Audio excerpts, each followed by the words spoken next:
The coins clattered against the counter, each one slipping from trembling fingers that couldn't hold steady anymore. A line of impatient strangers shifted, their sighs sharp enough to cut. The cashier's voice grew louder, colder. A frail woman fumbling in her worn purse was an inconvenience, not a person. Jamal stood behind her, his jaw tight, knowing he didn't have much to give, but refusing to look away. What he did next silenced the room, changed the way she looked at him forever, and set in motion a story no one in that store could have imagined. Before we continue with this story, make sure to subscribe to the channel as we have a special story that'll be released soon. The store was crowded in the way it always seemed to be when the afternoon light began to fade. Aisles packed with people moving quickly, as if rushing to outrun the evening. The hum of chatter and the steady beeps of scanning items filled the air. But near the front register, one sound broke through the rhythm, the soft clatter of coins slipping from trembling fingers. Jamal stood in line, his backpack still slung over one shoulder, watching as the elderly woman ahead of him fumbled through her purse. She was small, her frame stooped, gray hair tucked beneath a faded scarf. Her hands shook as she tried to separate coins from bills, the tiny silver pieces slipping from her palm and scattering across the counter. The cashier's expression hardened with each second, her lips pressed into a thin line, as though patience itself were something that could be measured, and she had run out. "Ma'am, it comes to 23.18.9, the cashier repeated, louder this time. The old woman nodded quickly, apologizing under her breath, still digging through her worn purse for the last bit of change. The people behind Jamal shifted with restless irritation, one man sighing loudly, another woman muttering about being late for work.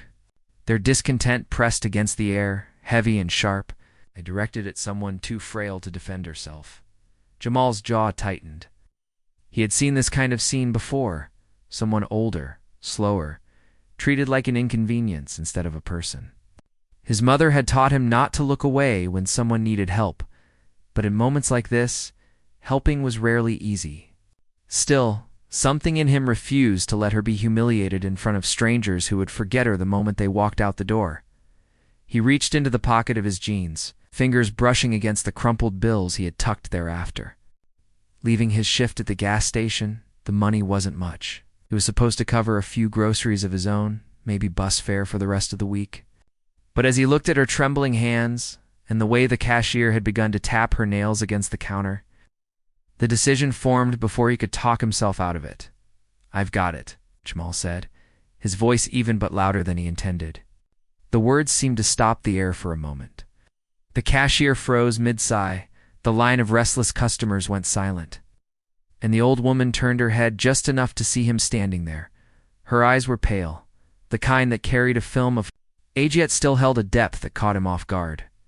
For a moment, she didn't react, as though the offer itself were too strange to process. Jamal stepped forward, sliding the bills onto the counter with a quiet firmness that left no room for argument. The cashier blinked, looked from him to the woman, then back again. "You're sure?" she asked, skepticism curling at the edge of her tone. "Yes," Jamal answered simply. He didn't elaborate, didn't give the speech that some might have expected. He didn't want her to think. It was pity. It wasn't. It was just something that needed to be done. The old woman's lips parted, as though she meant to protest, but the words never came. Instead, she closed her purse slowly, her fingers finally steadying as she gathered the few coins she had managed to find. She placed them back with care, her eyes never leaving Jamal's face. The groceries were bagged in silence. The cashier's earlier impatience replaced by something quieter, maybe even respect. Jamal gathered his own small items without hurry, ignoring the glances of the people in line. Some looked at him with curiosity, others with discomfort, as though kindness were something too unfamiliar to witness without suspicion. The old woman picked up her bags, her frame straining against their weight. For a moment, she looked smaller than ever, almost swallowed by the plastic handles digging into her hands. Then, just before stepping away from the register, she turned back toward him. "Thank you," she said softly. Her voice carried none of the embarrassment he expected. Instead, there was a steadiness in it, a kind of acknowledgement that made him feel as though she had marked the moment. Written it down somewhere no one else could see. Jamal nodded once, not trusting himself to say more without sounding awkward. He shifted his backpack higher on his shoulder, telling himself it was nothing, and that tomorrow the money wouldn't matter, and today it had mattered enough. Still, as he followed her out into the fading light of the parking lot, he couldn't shake the feeling that the weight of his choice was only beginning to unfold. The line inside the store moved on, as if nothing unusual had happened. But for Jamal, the silence that followed felt different, carried the shape of something unspoken, something that would not be forgotten. The coins scattered like tiny echoes across the counter, the dull clinks sounding louder than they should have. In the steady rhythm of the grocery store, the old woman leaned closer, her frail fingers chasing after them with a kind of desperation that made every movement seem heavier than it was. Her voice trembled as she muttered, "I have enough. I do." It was a soft insistence, the kind of words that seemed less like a reassurance for others and more like a defense against herself. She straightened slightly, holding up a few more coins she had dug from the bottom of her worn purse. Her shoulders set with determination, but her hands betrayed her, shaking so hard that another quarter slipped free and rolled onto the floor. The cashier sighed audibly, folding her arms as though she had been made to wait longer than she could tolerate. Her tone when she spoke was clipped, each word measured with impatience. "Ma'am, it's $23.89. That's the total. Do you want me to set something back?" The question hung in the air like a challenge more than an offer. A suggestion that perhaps the old woman didn't belong here if she couldn't keep up with the pace of a line stretching behind her. Jamal shifted, his jaw tightening at the sound of the cashier's voice. He glanced at the others in line. A man 2 people back shook his head, muttering something about wasted time.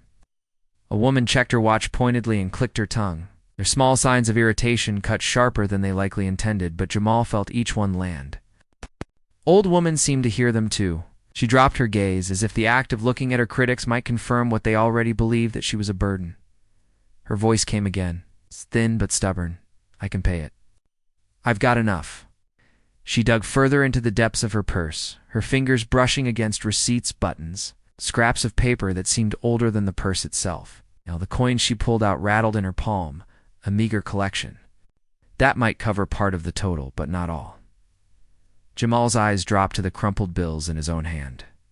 He hadn't meant to hold them so tightly, but the edges were creased against his palm, reminding him that this was his grocery money, his bus fare, his small margin for the week. He thought of his mother, of how she would tell him not to waste what little they had, to plan carefully. But he also thought of her words, softer ones she had repeated often. "If you can help, you do. That's all there is to it." The decision broke out of him before he had fully measured the cost. His voice cut through the stale tension of the checkout line, quiet but firm enough to halt the restless shifting around him. "I've got it," Jamal said. The effect was immediate. Cashier froze mid-sigh, her expression slipping into something unreadable. The man in line behind him stopped fiddling with his keys, blinking at Jamal as though he hadn't heard correctly. Even the woman with the watch lowered her wrist, her irritation caught mid-gesture. The old woman looked up sharply, her eyes wide with disbelief. For a moment she seemed not to recognize what he had said, as if the words themselves had been spoken in another language. Jamal stepped forward, sliding the bills across the counter with deliberate calm. His hand lingered for a second on the edge of the counter, steady and unshaking in contrast to hers. The cashier glanced down at the money, then back up at him. "You're sure?" she asked, her tone no longer impatient, but edged with something closer to surprise. "Yes," he replied simply. He didn't explain himself, didn't soften it with excuses. He knew if he said too much it would sound like pity, and that wasn't what this was. It was just the right thing.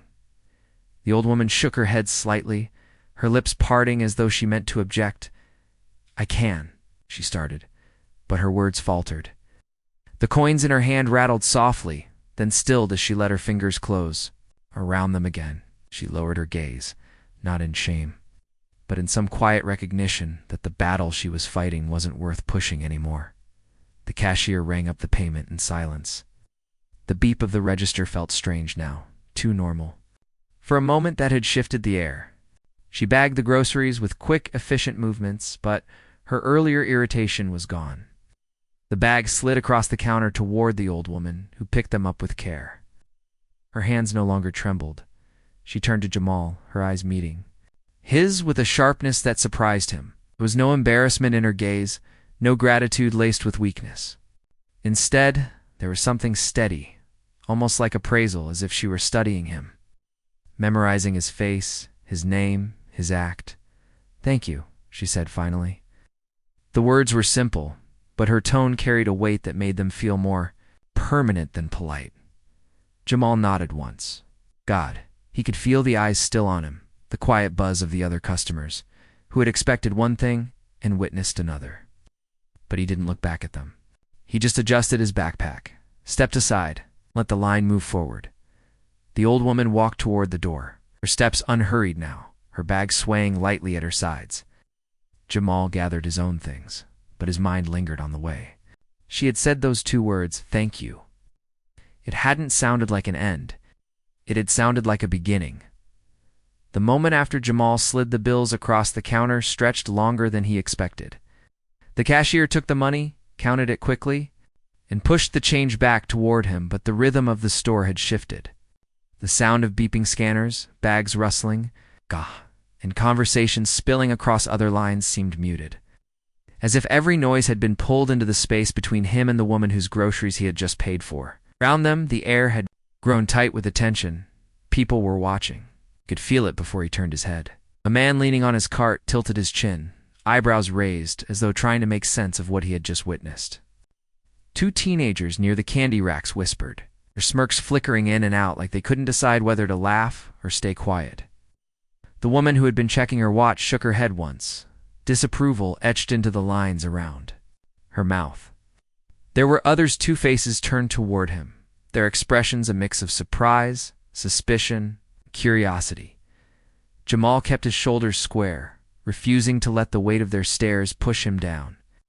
He told himself it didn't matter, that none of them knew him or his reasons. To them, it might look like some kind of charity, a teenager stepping in to save an old woman who couldn't pay her own way. But he knew what it really was. His mother had raised him on a simple rule: respect was the currency you paid even when no one asked for it. And what he had seen at that counter wasn't a woman too poor to afford her. Grocery set was someone being pressed by impatience, by a world too quick to forget the dignity owed to her years. The old woman adjusted the bags on the counter, her hands steady now, as though the storm that had overtaken her fingers had finally passed.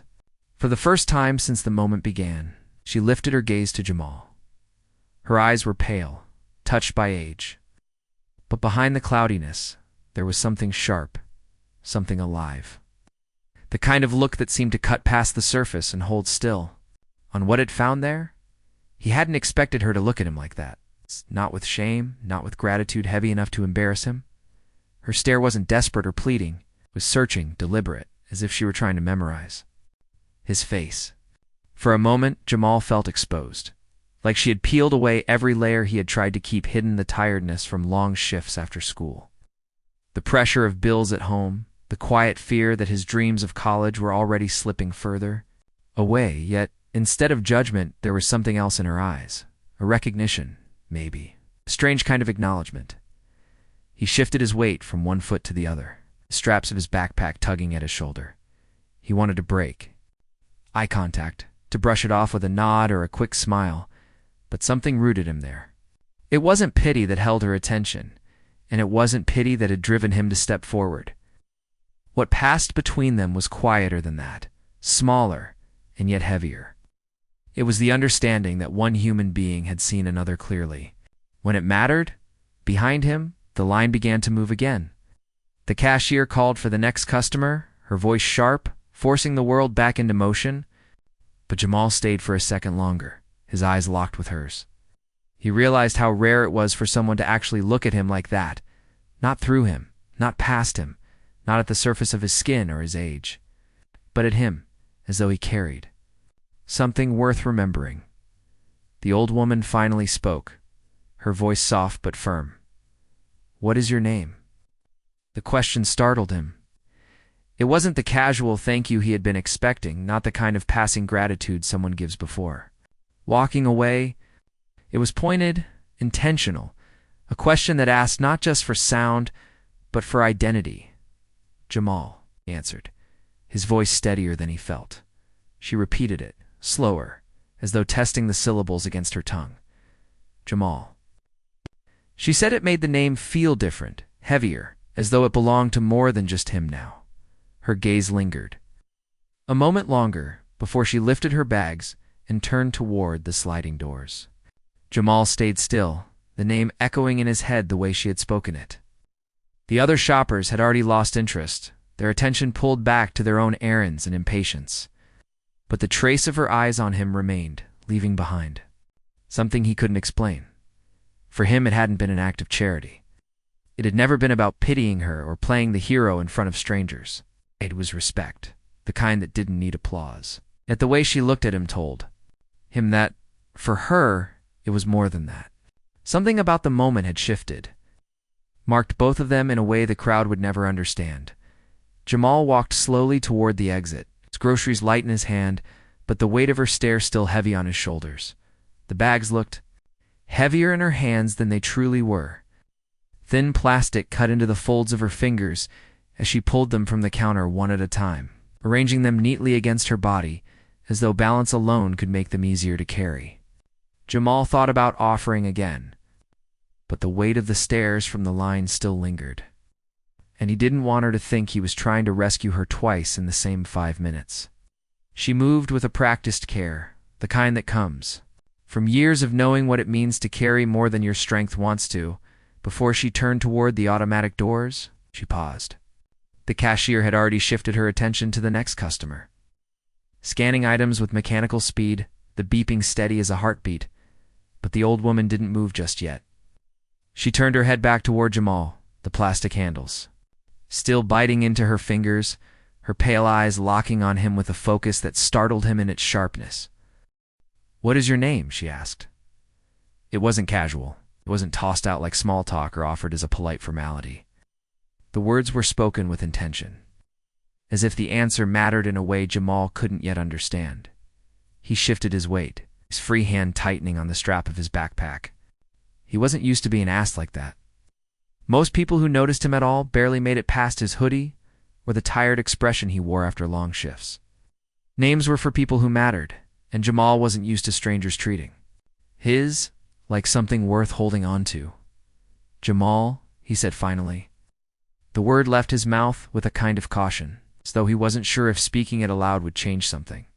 She repeated it almost immediately. "Jamal." The syllables were drawn out softly. Not in the absent way someone repeats a name just to prove they heard it, but carefully, deliberately, like she was folding it into memory. She nodded once, a small acknowledgement, then said nothing more. But the way her lips lingered on the word told him she wasn't just repeating a sound, she was keeping it. Jamal's first instinct was to look away, to dismiss the strange weight of the moment by pretending it was nothing, but he couldn't. He found himself rooted there, caught in the strangeness of hearing his name spoken as if it belonged to something larger than himself. It unsettled him, though not in a way that made him want to step back. She adjusted the bags against her body and started walking toward the doors. Jamal followed at a short distance, not because he had planned to, but because his exit was in the same direction.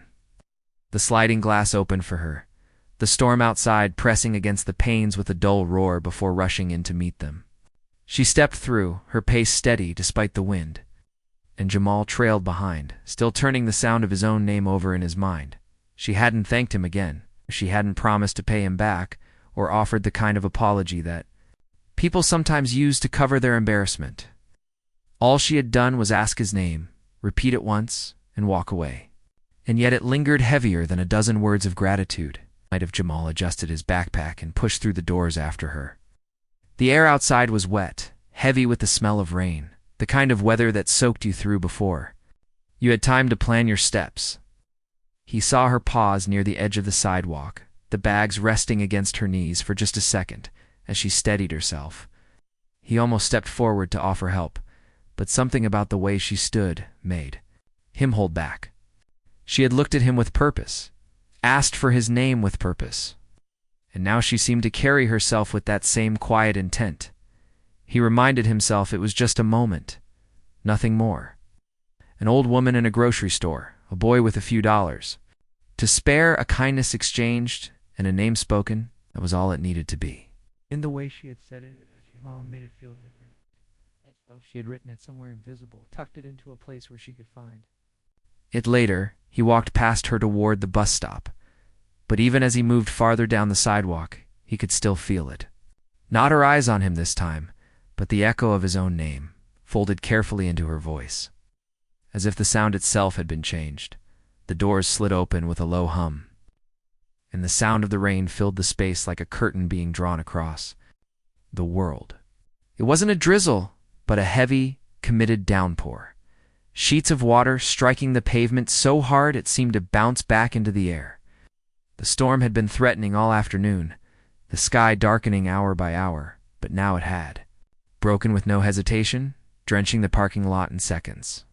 People who had lingered inside hesitated at the threshold, groaning at the weather, pulling out umbrellas, or deciding to wait it out.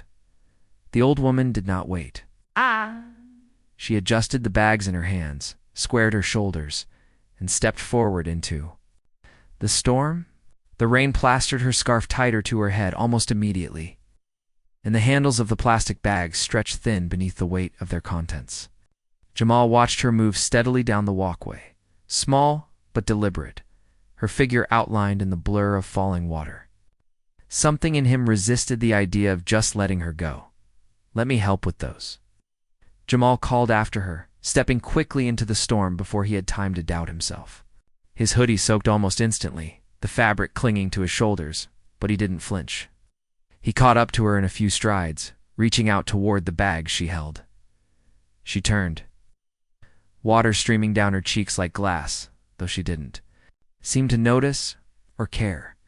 For a moment she looked as though she might refuse, pride rising instinctively, but then she gave the smallest nod. Without a word, she handed 2 of the bags to him, their weight heavier than they had looked when she first carried them. Jamal gripped them firmly, the plastic slick with rain, and fell into step beside her.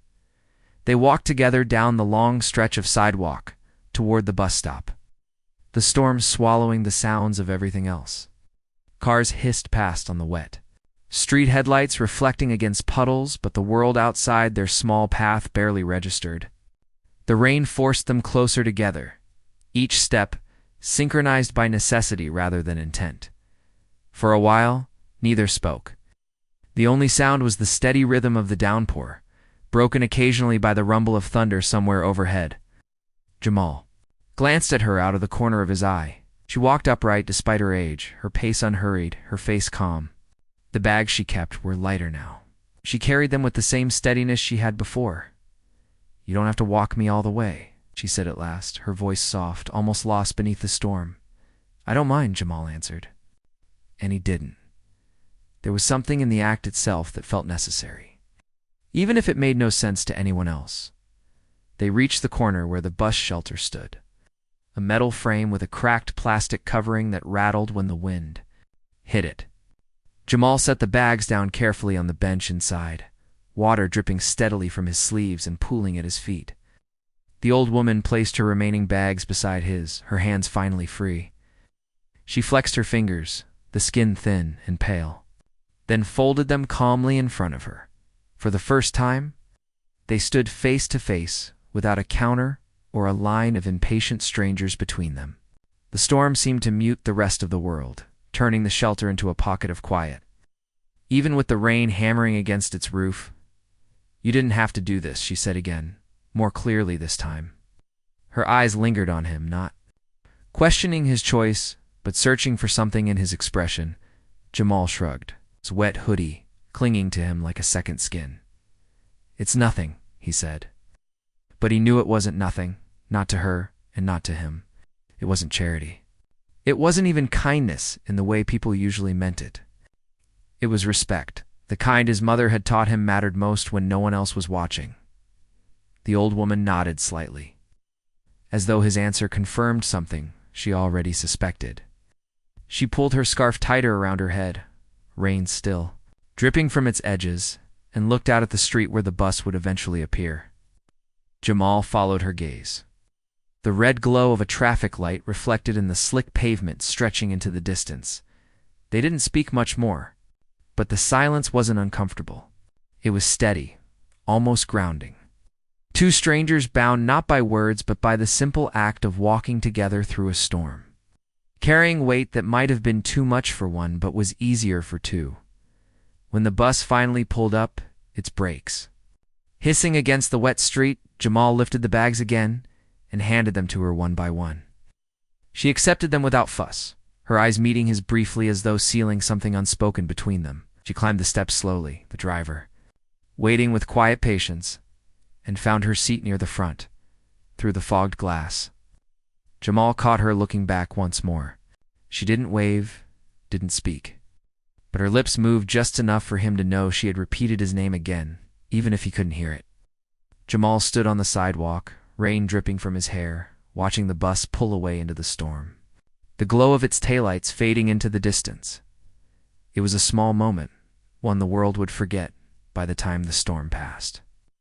But Jamal knew it would stay with him, the image of them walking side by side, strangers stitched together by something that had no name yet, something that would matter later in ways he couldn't possibly imagine. The storm had eased by the time the bus pulled away, leaving behind only the dripping rhythm of water sliding from gutters and the soft hiss of passing tires. Jamal didn't head home right away. Something in him lingered at the shelter, watching the retreating bus until its red taillights disappeared around the corner. He could still feel the weight of her gaze, the way her lips had formed his name, even when no one else could hear it. He shifted his backpack on his shoulder and finally started the walk back toward his side of town. The sidewalks glistened with rain, reflecting the fractured glow of street lamps as evening settled. Puddles stretched wide across uneven slabs of concrete, forcing him to step carefully. A block or two later, he realized he wasn't alone. The old woman was walking again, further ahead, her pace unhurried, the grocery bags swaying lightly with each step. He frowned at first, hadn't she'd taken the bus? But then he noticed the stop she had boarded at wasn't her destination. It was only shelter. Perhaps she didn't want to ride far. Perhaps she preferred the ground beneath her feet. He caught up without rushing, sneakers splashing softly in the shallow puddles. She noticed him only when his steps fell in rhythm with hers. There. It was no surprise in her face, no comment about the coincidence. She simply gave a small nod, as though his presence beside her was something expected, maybe even natural. For a while they walked without words, their steps the only sound between them. But then she spoke, her voice low, each word carrying the weight of something already lived. "This street wasn't always like this," she said, her eyes flicking toward the row of boarded-up shops on their left. "Used to be a bakery here. Best bread in the county. People lined up on Sundays. Now it's empty." She didn't say it with sorrow. Exactly. Now more like a statement of fact, sharpened by memory, as if the past was still more vivid to her than the present. Jamal listened, his gaze following hers to the darkened windows and the cracked sign above one of the doors. He didn't interrupt.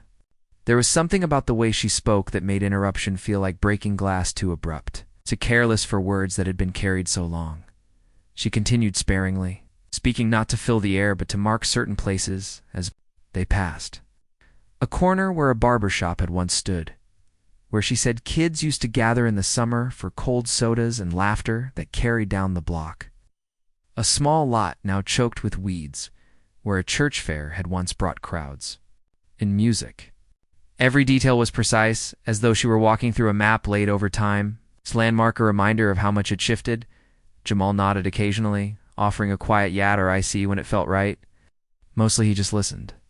Curious, but careful. His mother had taught him that respect wasn't only about manners.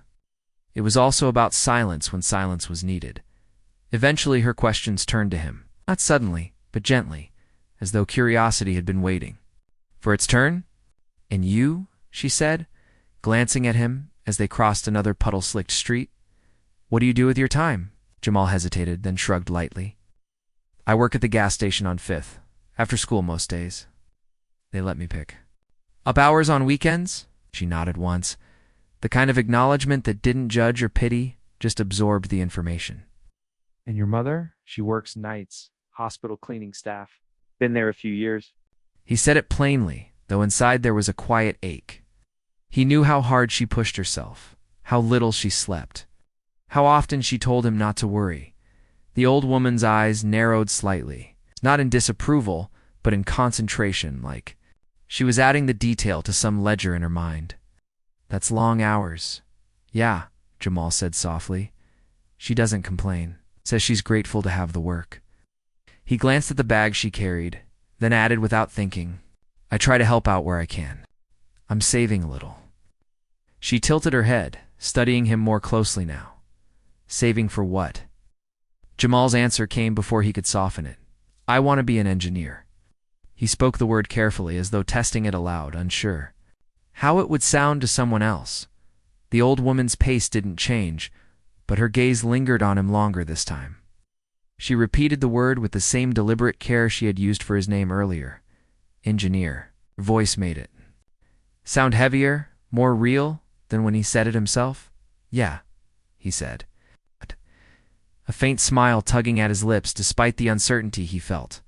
I like building things, fixing them. It's figuring out how stuff works. He paused, then admitted, college feels far, though, expensive. She didn't reply right away. Instead, she let the silence settle again, her footsteps steady against the wet sidewalk. When she finally spoke, it was simple. Expensive doesn't mean impossible. Jamal glanced at her, surprised by the firmness in her tone. He thought about brushing it off, about reminding her how much money they didn't have. But he didn't. Something in her voice made it unnecessary. They walked the rest of the block in silence, strangers still, but not quite. The storm had passed. The street glistened, and for the first time, Jamal felt as though someone had looked at his dreams and refused to laugh. The walk stretched longer than Jamal expected. He assumed she would stop at one of the small duplexes lining the street, the kind with cracked driveways and porch lights that buzzed faintly against the wet air.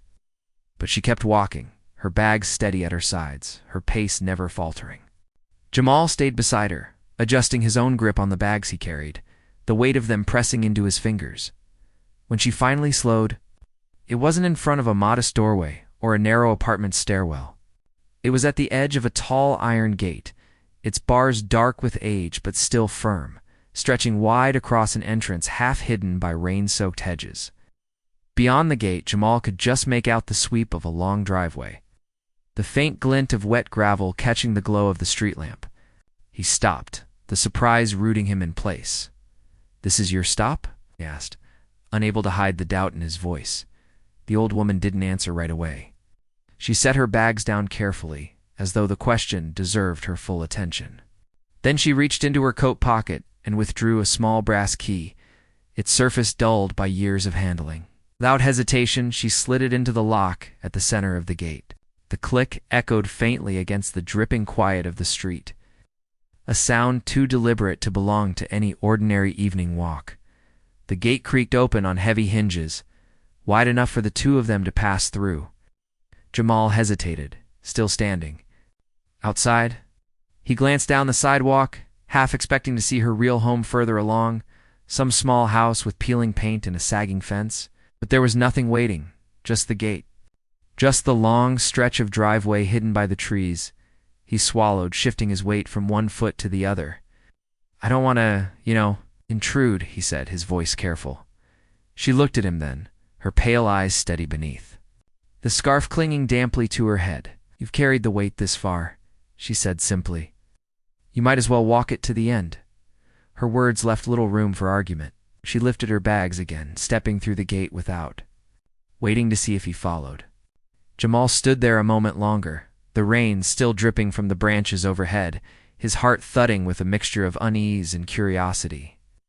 Finally, he adjusted his grip on the bags and stepped through. The driveway curved inward, leading them into a space the street had hidden completely. As they walked, the trees parted just enough for Jamal to catch sight of what lay ahead. A house loomed at the end, its windows glowing softly against the night. Not the small, modest home he had pictured, but a vast property with stone walls and columns, the kind of place he had only seen in magazines or on television. The rain-slicked roof stretched wide, and the manicured lawn beyond the hedges glistened as though the storm had polished every blade of grass. Jamal slowed again, the bags in his hands suddenly feeling heavier. "You live here?" The question sounded almost foolish the moment he asked it. But he couldn't stop himself. The old woman didn't answer with pride or explanation. She just kept walking, her pace steady, as though the size of the house meant nothing at all. "This is where I end my walk," she said. They reached the front steps, stone-worn smooth by years, but still imposing. She set her bags down gently, turning back to him. For a moment, Jamal stood on the lower step, unsure if he'd belonged any further than this point. The vastness of the house made his hoodie feel thinner, his sneakers shabbier, his hands clumsier against the plastic bags. "You can leave them here," she said quietly, as though sensing his hesitation. But then she added with the faintest curve of a smile, "Or you can come in out of the rain." Jamal's first instinct was to decline, to step back into the familiar comfort of the street. But the warmth spilling through the tall windows, the soft glow of lamps inside, and the strange steadiness in her voice held him still. He didn't move right away. He stood there, unsure if this was an invitation meant for him, or simply the polite reflex of someone used to offering. Her eyes stayed on him, waiting. It wasn't the waiting of someone who expected obedience, but of someone who wanted him to choose. And that choice, whether to step inside or not, suddenly felt larger than the night itself. Jamal tightened his grip on the bags. The rain dripping from his sleeves onto the stone steps, nodded once, small but decisive, and followed her up toward the door. The sound of the lock turning open echoed against the quiet. With it came the unsettling realization that nothing about this night was going to end the way he had expected when he first stood in that grocery store line. The door swung inward, with barely a sound, as though the hinges had been tended with care for decades. Jamal stepped across the threshold hesitantly, the weight of the bag still anchoring his hands, his wet shoes squeaking faintly against the polished surface beneath. The first thing that struck him was the floor. Marble, smooth and gleaming, pale veins of stone running through it like frozen rivers. His reflection, blurred by droplets of rain slipping from his hoodie, stared back at him, shifted uncomfortably, suddenly aware of the storm he had carried in with him. The damp smell of his clothes, the scuff of his sneakers against something that belonged in another world entirely. The space opened wide in front of him. High ceilings stretched above, chandeliers hanging like clusters of stars, their crystals scattering the warm glow of light across the walls. Oil paintings lined the hall, their gilded frames catching the shine, each canvas filled with faces from another century. Men in dark coats with stern expressions, women in gowns layered with lace, landscapes with carriages crossing bridges he had never heard of. Jamal's eyes lingered on them longer than he meant to. These were the kinds of things he had only seen in textbooks or in the quick flashes of television shows about rich families whose lives had nothing in common with his own. What unsettled him most wasn't the grandeur itself, but the way she moved through it. The old woman stepped inside with the same quiet grace she had on the sidewalk, as if this marble and glass belonged to her in the same way her scarf and worn coat did. She set her bags down just inside the door, wiping her hands lightly against her skirt, not pausing to take in the house the way Jamal couldn't stop himself from doing. For her, there was no spectacle in the gold-framed portraits, no awe in the high ceilings. It was just another stop on her walk home. Jamal placed the bags he carried beside hers, careful not to let the damp plastic touch the marble for too long. He straightened slowly, his eyes sweeping across the space again. A long carpet runner stretched down the hallway, deep red, its edges tucked so precisely it looked untouched by time. On a polished side table sat a vase of fresh flowers, their petals perfect, their arrangement too deliberate to be anything other than professionally placed. The air smelled faintly of them, sweet and sharp. layered over the clean scent of polished wood and something older, perhaps the stone itself. He cleared his throat lightly, unsure if he should speak. "You live here?" The words escaped him. Before he could stop them, it sounded like a foolish question, given the evidence around him. He needed to fill the silence that seemed to press against his chest. The woman glanced back at him, her expression calm, almost unreadable. "I do," she said simply, as though there was nothing extraordinary about it. Oh. She bent to lift one of the lighter bags again. Moving toward the interior of the house without waiting for him to follow, Jamal hesitated at the doorway. Every instinct telling him he didn't belong here. His mother had warned him about stepping into places that weren't meant for him, but how quickly people judged a boy like him out of place. Yet here he was, dripping rainwater onto marble floors, standing beneath a chandelier that sparkled like something out of a dream. He shifted his weight and finally moved forward, each step cautious, as though the house itself might protest his presence. She led him through a wide sitting room, where tall windows overlooked the dark stretch of lawn outside. Heavy curtains framed the glass, their fabric thick enough to block out entire seasons if drawn. A grand piano sat in the corner, its lid closed, the surface shining like still water. Bookshelves climbed the walls, their rows of leather-bound spines lined up with military precision. The woman moved through it all with no glance to either side. No gesture to show off what she had, no explanation for why such wealth surrounded her. When her hands at the store had trembled over coins, she might have been walking through a modest kitchen or a small parlor. For all the attention she gave to the details, for her, this was ordinary. For Jamal, it was another planet. He trailed behind her, his fingers brushing briefly against the carved wood of a chair as he passed. The texture grounded him, reminding him he wasn't dreaming. Every step filled him with questions he didn't dare ask. Why had she been counting change in the store? Why had she looked so ordinary out there, and why did this house look like something out of a story no one in his neighborhood would believe?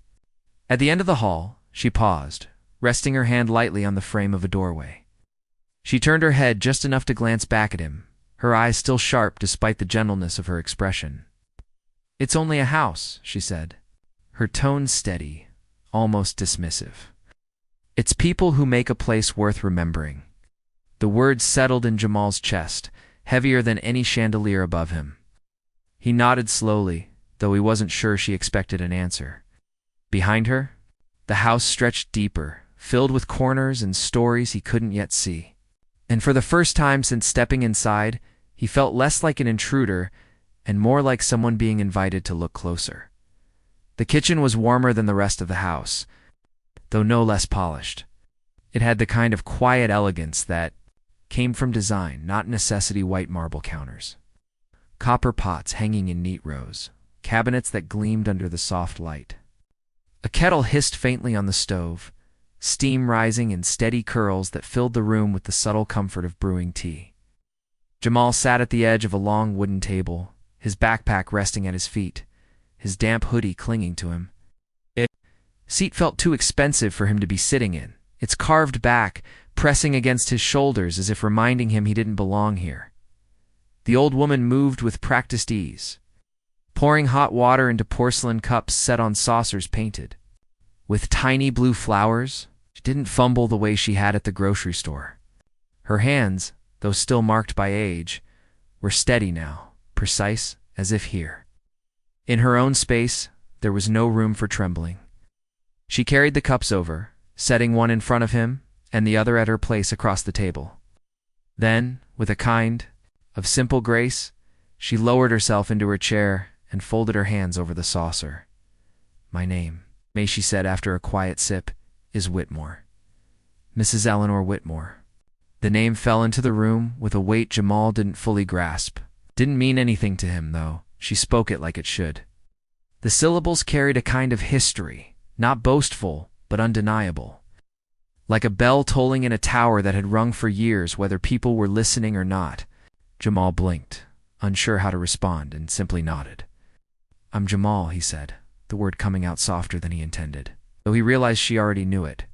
Her eyes pale but sharp, fixed on him. "Yes, Jamal." She repeated it, again, as she had before, her voice deliberate, her memory exact. Then she leaned back slightly, letting the steam from her cup rise between them. "Why did you do it?" The question landed with more force than it should have. Jamal shifted in his seat, his fingers brushing against the edge of the table. He knew what she meant. He knew she was asking about the grocery store, the bills laid on the counter, the interruption that had cut through a line of restless strangers. He thought of brushing it off, of saying it wasn't a big deal, but the way she looked at him didn't allow for easy answers. "Because you needed it," he said simply. His shoulders lifted in a small shrug. There was no strategy in his answer. No attempt to make himself sound noble. It was the truth, plain and unadorned. She tilted her head, considering him. "Plenty of people saw that I needed it," she said quietly. "Plenty of people watched. Only one stepped forward. Why you?"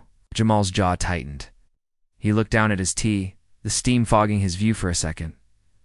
"I don't know. It's maybe because I've seen my mom in that spot before. People staring, sighing like you're slowing the whole world down just because you're short $1. I didn't want to stand there and watch it happen to somebody else." Her gaze softened, though her expression remained unreadable. She lifted her cup again, taking a slow sip, then set it down with care. "Your mother works hard," she said, not as a question, but as though she already knew the answer. "Yeah," Jamal replied, his voice steady but quiet. "She works nights at the hospital, cleaning. She doesn't complain, but I see it. See how tired she is? That's why I work too. Gas station, after school. I try to help." The room settled into silence again, but it wasn't heavy. It was thoughtful, as if every word spoken was still hovering in the air, refusing to leave. Mrs. Whitmore's eyes stayed on him, studying him not in judgment but in something closer to assessment. As though she were piecing together a puzzle. "You want more than that for yourself," she said finally. Jamal hesitated, then nodded. "Yeah, I want to be an engineer. I want to build things, fix things." "But college," he trailed off, shaking. His head, "It feels far away. Too far sometimes." She didn't interrupt, didn't rush to reassure him. Instead, she let his words linger. The rain outside had faded to a drizzle, tapping softly against the tall kitchen windows. The kettle on the stove had quieted, the air now filled only with the faint hum of the refrigerator and the warmth of steeping tea. Mrs. Whitmore lifted her cup again, her hands perfectly steady this time, and gave him a look that seemed to hold both the present and something larger he couldn't name. "Because you needed it," she repeated, her voice echoing his words back to him. But when she said them, they carried a weight that made Jamal wonder if she was hearing more than just his answer. Perhaps she was testing the truth of it against something in her own life, measuring the simplicity of his choice against the complexity of her own history.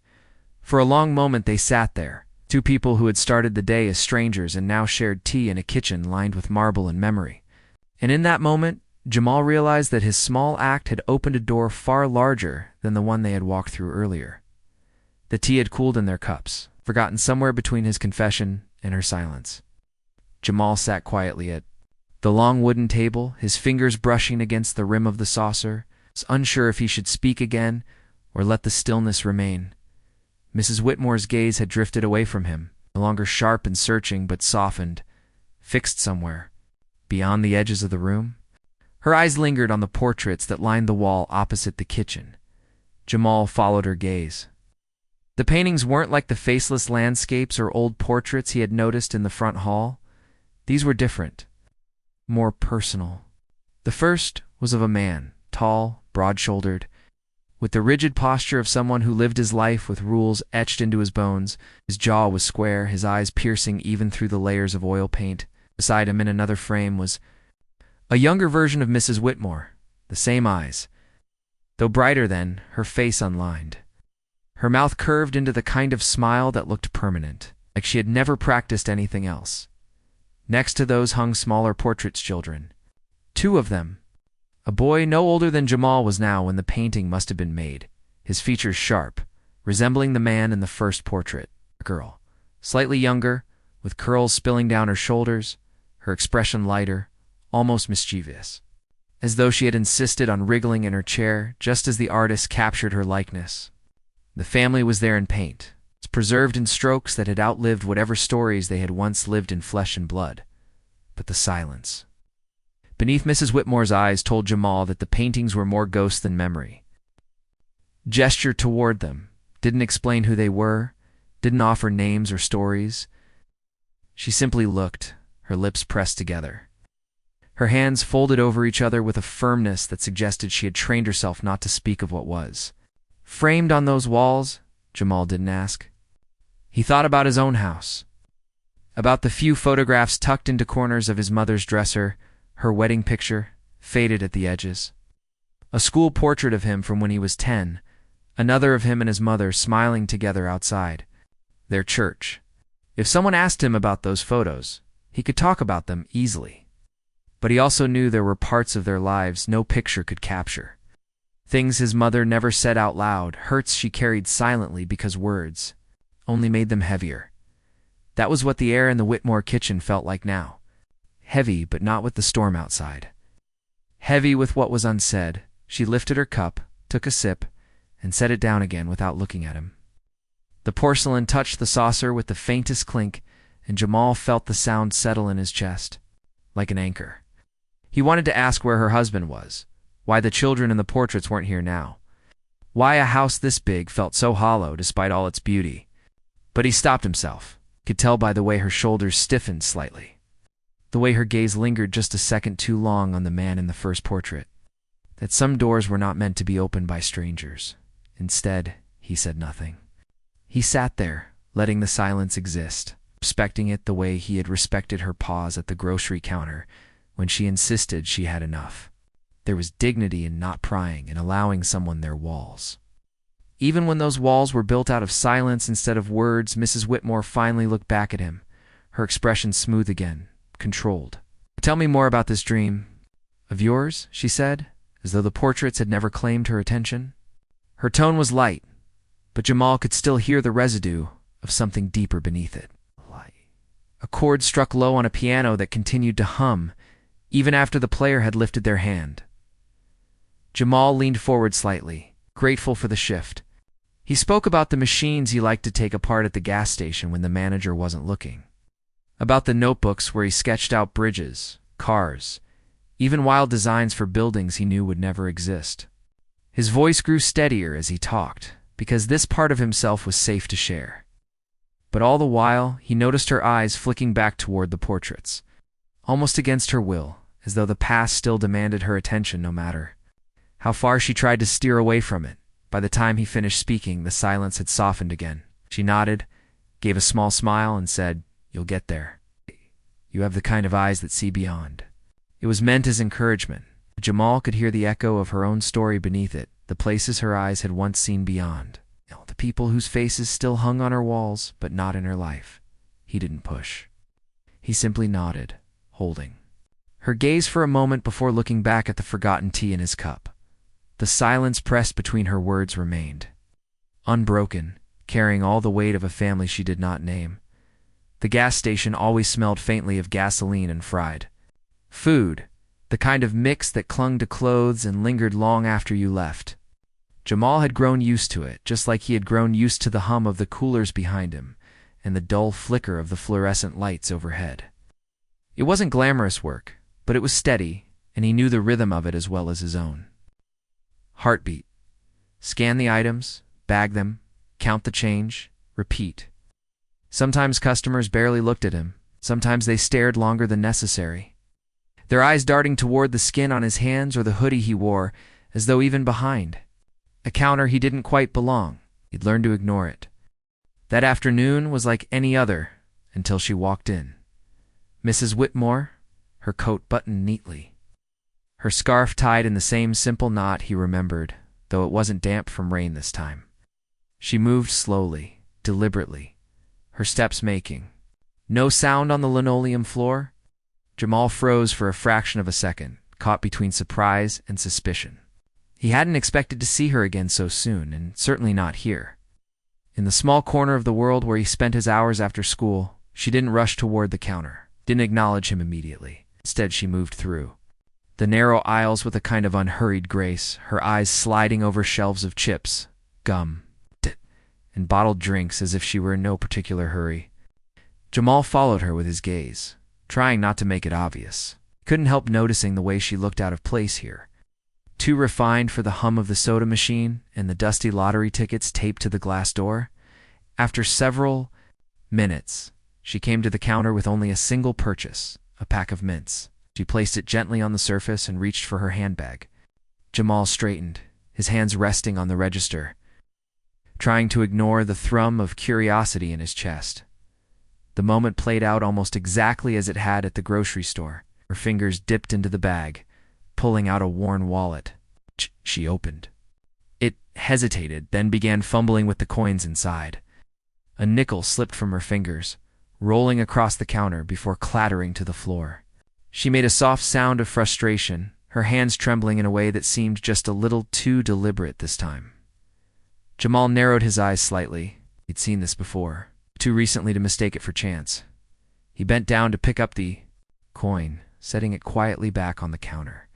"You don't need to do that," he said, his voice low but steady. Mrs. Whitmore looked up, her expression composed, but in her eyes there was the faintest flicker, a glint of recognition that told him she knew he had caught on. Still, she played the part a moment longer, shuffling through the wallet with a sigh.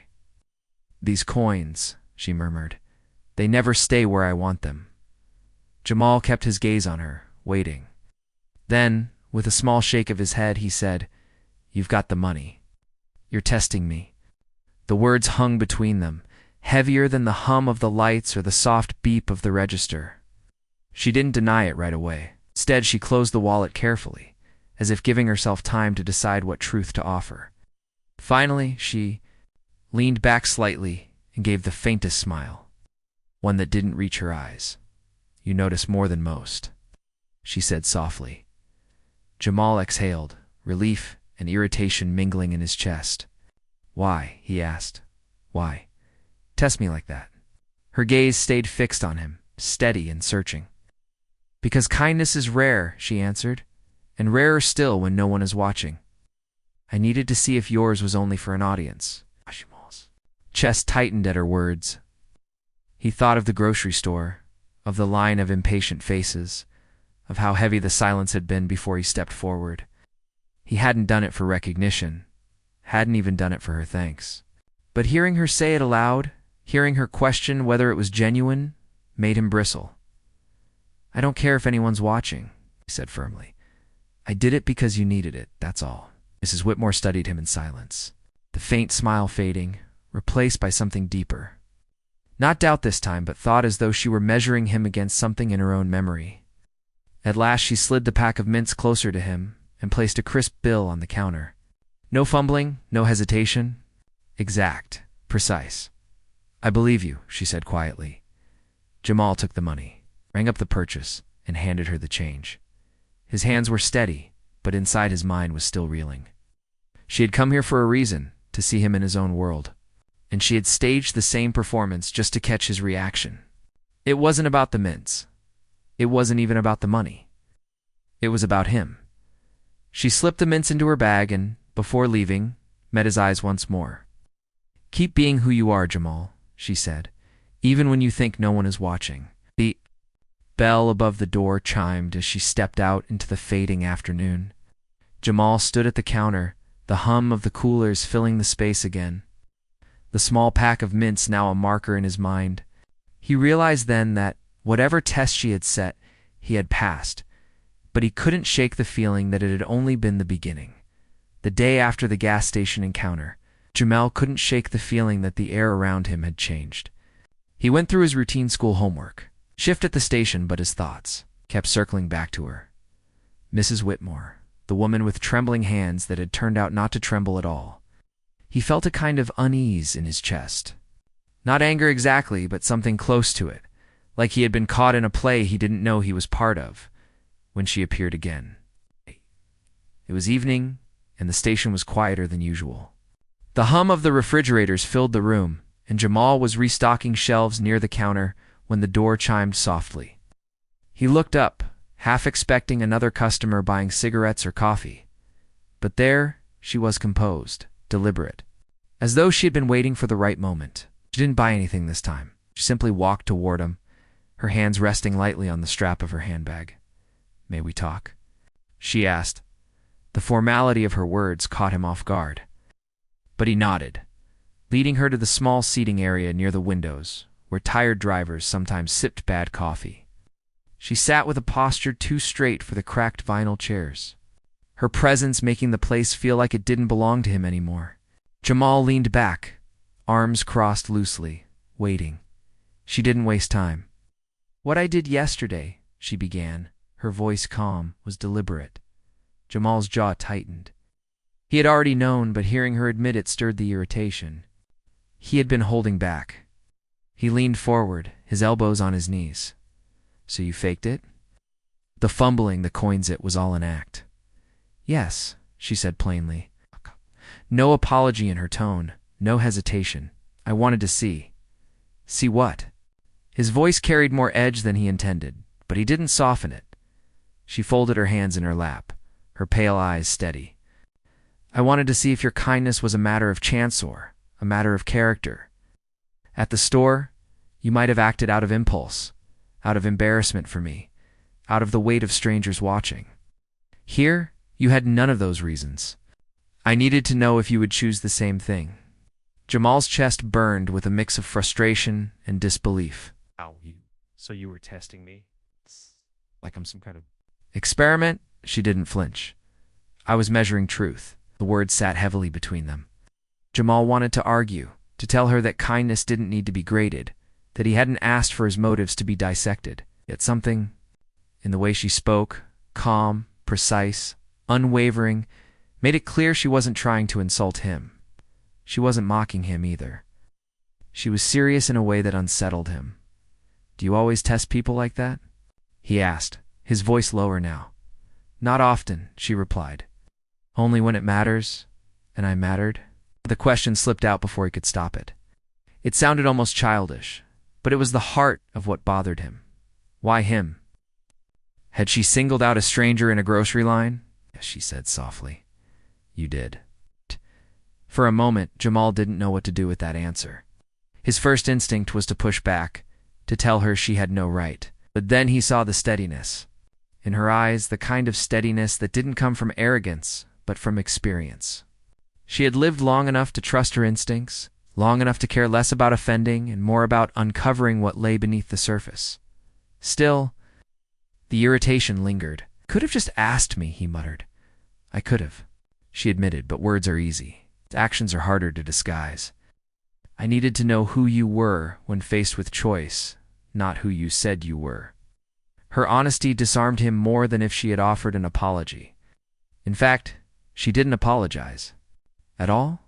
She sat there, composed, letting him feel the sting of her methods, while standing firmly by her reasons. Jamal sat back, exhaling slowly. He didn't like it. He didn't like being tested like he was on trial.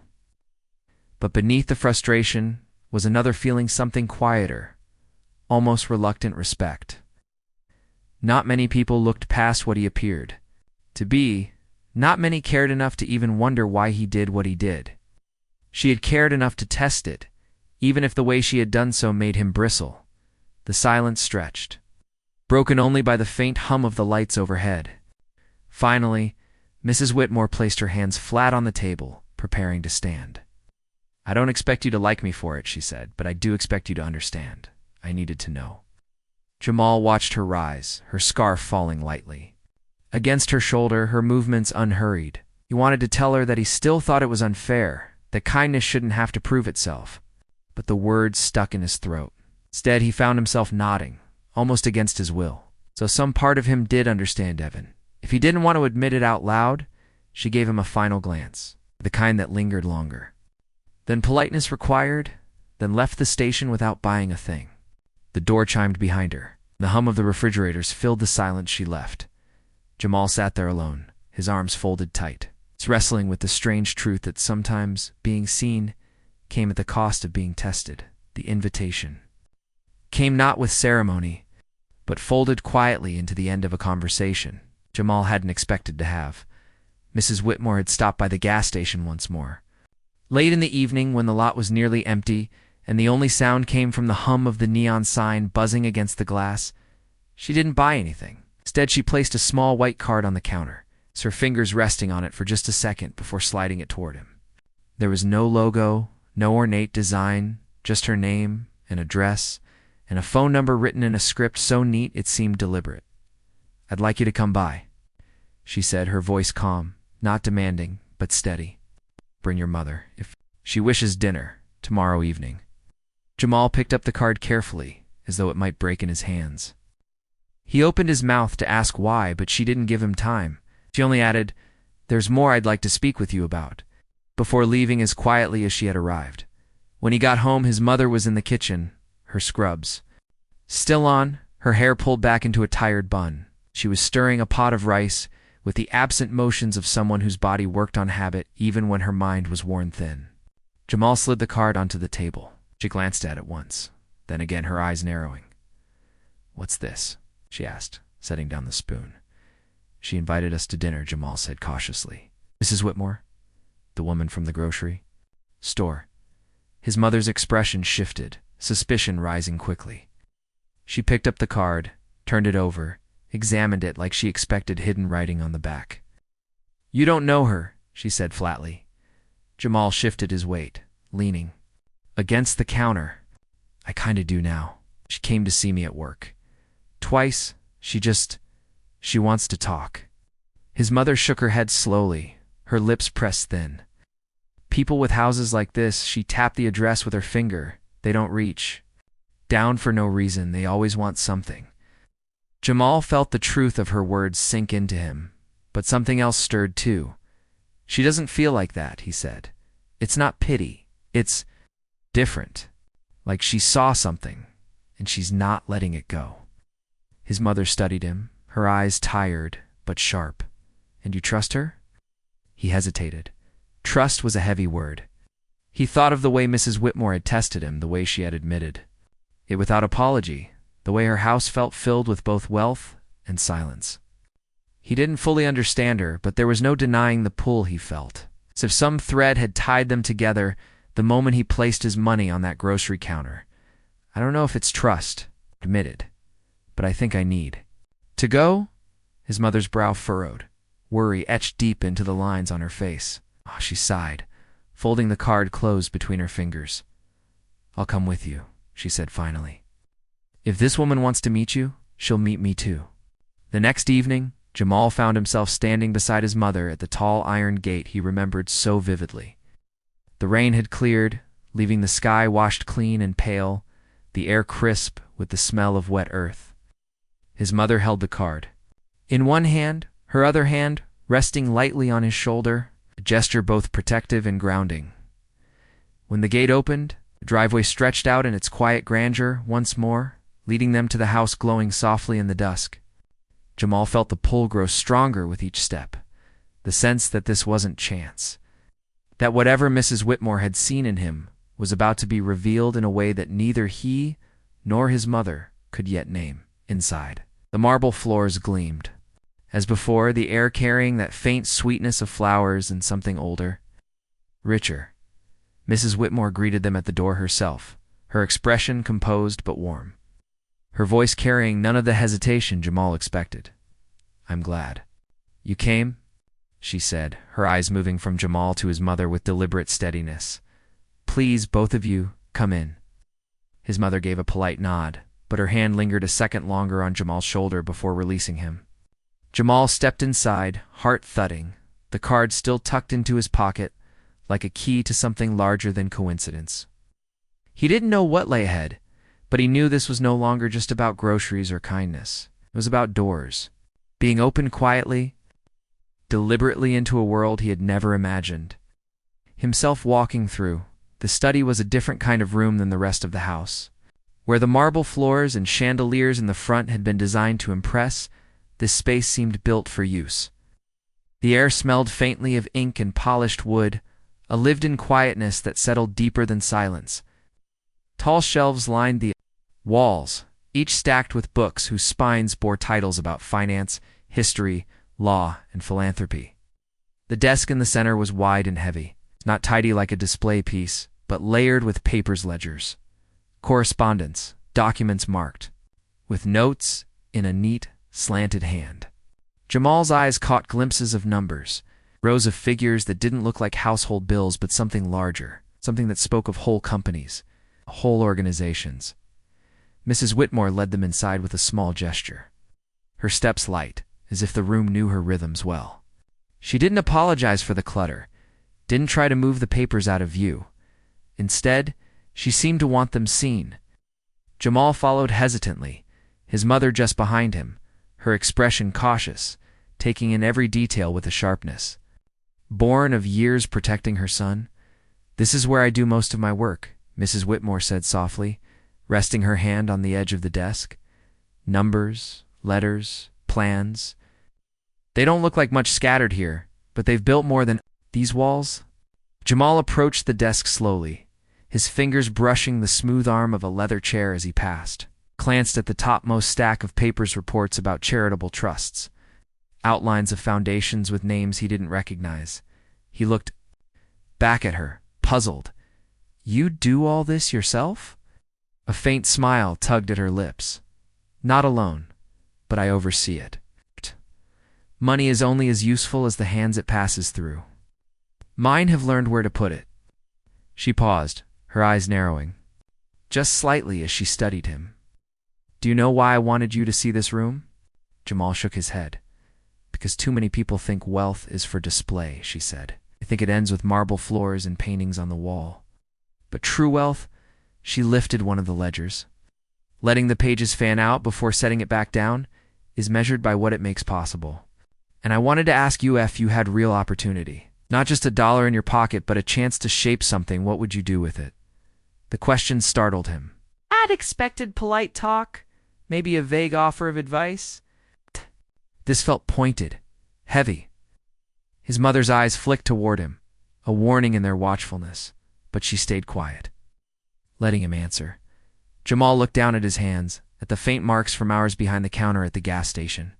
He thought about the way she'd tested him, the way she had pressed to see if his kindness was real. He thought about late nights watching his mother's exhaustion, about the way she still left early every morning to clean floors no one else cared about. When he finally lifted his head, his voice came out steady. "I wouldn't spend it trying to look rich," he said. "I'd use it to build something, a program maybe. For kids like me, where they could actually work with their hands, learn skills, not just sit in classrooms being told what they can't do. A place with tools, machines, engineering labs even. It's a place where we could build the future we talk about instead of just hearing it's too expensive." The words surprised even him. He hadn't meant to spill them out so clearly. But once they began, they carried their own force. His mother shifted slightly, her expression softening with both pride and unease. As though hearing his dream out loud made it both more real and more fragile. Mrs. Whitmore, however, didn't move at all. She stayed perfectly still, her pale eyes fixed on him, her fingers folded over each other. For a long moment, she said nothing, and Jamal felt the weight of that silence press against his chest. Then, slowly, she leaned back in her chair and let out a breath that almost sounded like disbelief. "That," she said finally, "is not the answer most would give." Jamal frowned slightly. "What do most people say?" "They talk about cars, travel, houses, sometimes even noble things, paying debts, helping family. Rarely do they speak of building something beyond themselves." She shook her head once, not in disappointment, but in a kind of quiet wonder. "You think further "Than most adults I've met." Jamal didn't know what to say, wasn't trying to impress her. The thought had come to him simply because it was what he wanted. Because every time he looked at his neighborhood, he saw kids with sharp eyes and restless hands, kids who needed something more than long hours behind counters or short paychecks, at jobs that never gave them enough. Mrs. Whitmore tapped one finger lightly against the desk, her gaze sharpening. "I needed to know who you were, Jamal, and now I think I do." His mother shifted again, her suspicion still present. But even she seemed to recognize something in the way Mrs. Whitmore spoke, as though this conversation was less about curiosity and more about decision. Jamal glanced between them, feeling the strange pull of something larger than himself unfolding in the shadows of that study. surrounded by books and papers that spoke of power he had never been near before. And though he didn't fully understand it yet, he sensed that his words had opened a door as surely as his small act of kindness had in that grocery line. A door into a world where marble floors and oil paintings were not the true measure of wealth, where the test was not just whether he would step inside, but what he would choose to do once he was there. The house was quiet in a way that pressed against Jamal's ears, the kind of silence that seemed too heavy for walls to hold. He had come by later than usual, at Mrs. Whitmore's own invitation, tasked with helping her carry some boxes of books from her car into the study. His mother had hesitated when she heard he was going again, but Jamal had insisted, telling her it was just for the evening. After finishing with the boxes, he was on his way toward the front hall when the faint glow of light drew his attention to a side corridor. He hadn't walked before. Curiosity led his steps until he reached the edge of a wide doorway. Saw on the other side gave him pause. The dining hall stretched endlessly, or so it felt. A long, polished table gleamed under the light of an ornate chandelier, its surface bare except for a single white plate placed precisely near one end. The rest of the table, long enough to seat 20, maybe more, was empty, the chairs lined neatly, each one waiting without purpose. At the far end, Mrs. Whitmore sat with her back straight, her knife and fork resting lightly on either side of her plate. The food before her was simple roast chicken, steamed vegetables, small roll, but the sight of her eating alone in so vast a room struck Jamal harder than anything marble or gold had so far. She hadn't noticed him yet. Her movements were slow, measured, each bite deliberate. There was no phone beside her, no television in the corner, no conversation to share the weight of the room.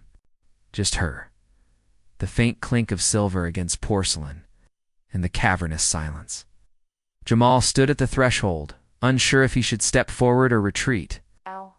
It felt intrusive to watch her like this, as though he had stumbled into a part of her life that wasn't meant to be witnessed, but something in the way her shoulders curved ever so slightly forward, in the way her gaze stayed fixed on the plate rather than the room around her, kept him rooted. She finally looked up, her eyes catching his at the doorway. For a moment, neither spoke. Then she set her fork down, her expression unreadable.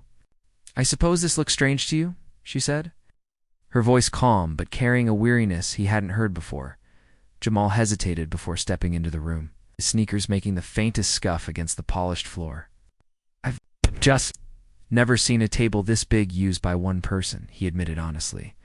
Mrs. Whitmore's lips curved into a faint smile, though it didn't reach her eyes. "It wasn't meant to be this way. This table has seen birthdays, holidays, business dinners that lasted until midnight. But now," she gestured lightly to the rows of empty chairs, "now it's just me." Her tone wasn't self-pitying. It was matter of fact, but that almost made it heavier. Jamal glanced at the paintings on the wall, portraits of gatherings. Long past, faces turned toward one another in conversation. He looked back at the table, imagining it filled with voices, laughter, the scrape of chairs. And now only the echo of loneliness remained. He found himself asking quietly, "Don't you get tired of it?" She took a sip of water before answering. "Loneliness doesn't announce itself the way people think. It creeps in slowly. At first you don't notice the quiet, then you begin to miss the interruptions. You tell yourself the silence is peaceful, until one day you realize it has become its own kind of noise." Jamal sat down in a chair across from her, not close but not distant either. He didn't know why, but it felt wrong to leave her at the table alone. He didn't touch the food, didn't ask for any, but his presence seemed to shift something. In the room, vast emptiness felt less sharp when two people shared it. Mrs. Whitmore studied him for a moment, before returning her gaze to her plate. "Wealth builds walls, Jamal," she said softly. "It's the kind that look beautiful from the outside, but are hard to climb from within. People see the marble and the chandeliers, but they don't see this. They don't see what it costs to sit at a table made for 20 and eat alone." Her words settled into him, heavy and clear. Jamal thought of his own kitchen at home, the small table with its uneven legs, the chipped plates, the noise of his mother's laughter even when she was exhausted. Their meals were never grand, but they were never silent either. he realized. Suddenly, that in its own way, their table was richer than this one. He didn't know what to say that wouldn't sound hollow, so he just nodded, letting the truth of her words stand. They sat together in the quiet, her fork occasionally scraping softly against the plate, his hands folded on the table in front of him. For the first time, Jamal saw the cost of wealth, not in ledgers or in the silence of portraits, but in the stark emptiness of a table too long for one person's life. And though she didn't say it directly, he understood that her invitation to him was not just about charity or curiosity. It was about filling a space that money could never reach. The rain had returned, a steady patter against the high windows. When Mrs. Whitmore invited Jamal into the study once more, the lamps were already lit, their warm glow softening the edges of the shelves and casting long shadows over the desk. She sat behind it this time, her posture straighter than usual, her hands folded neatly atop a stack of folders. There was no tea waiting, no idle small talk to begin the evening. From the moment Jamal entered, he sensed the conversation ahead would be heavier than any they had shared before. She gestured to the chair opposite her. "Sit, Jamal," he obeyed, sliding into the leather seat, his backpack resting against the leg of the chair. The faint smell of old paper and polished wood filled the room, grounding him, though his chest tightened with anticipation. He watched her carefully, noticing how her eyes flickered not toward him but toward the documents beneath her hands. "I want to speak with you about something," she began, her voice calm but weighted. "Something most people avoid until the end forces it upon them." Her fingers brushed lightly against the folder. "My estate." The words felt large, too large for Jamal to hold in his mind all at once. Estate. To him it meant not only the house they sat in, with its marble and chandeliers, but everything it represented: money, land, investments, pieces of a life built. Over decades, he didn't know what to say, so he kept quiet, letting her continue. "I have no heirs who will speak to me anymore," she said after a pause. Her tone did not tremble, but it carried a hollowness that pressed against the edges of the room. "My children," she stopped, adjusting the edge of the folder as though its straightness mattered. "We do not speak. Pride, choices, mistakes. Whatever the reasons, they've chosen distance. My grandchildren, too, have little interest in anything but the inheritance they expect one day. And I find myself wondering whether silence should be rewarded." Jamal felt the weight of her words settle like a stone in his chest. He thought of the portraits in the dining hall, the long table where she had eaten alone. Now the pieces fit together more clearly. The house was full of echoes, because the voices that once belonged here had left.